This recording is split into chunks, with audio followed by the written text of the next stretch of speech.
Doctor महिलेनं उचललं टोकाचं पाऊल। 6 महिन्याच्या बाळाला घेऊन एका महिलेनं गोदावरी नदीत उडी मारत आपले जीवन संपवल्याची धक्कादायक घटना घडली आहे।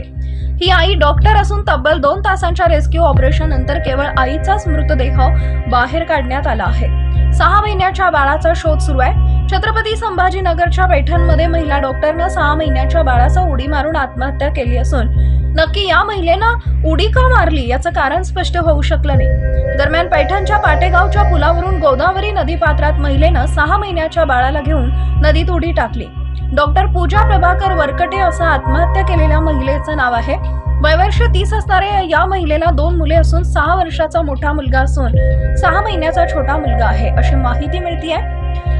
मला चांगतपुरीला जायचं आहे असे म्हणत पूजा ही काल रिक्षा स्टँडवर येत रिक्षात बसली। 6:45च्या सुमारास पाटेगाव पुलावर रिक्षा आल्यावर पाणी बघायचं निमित्तानं पूजा रिक्षातून उतरली।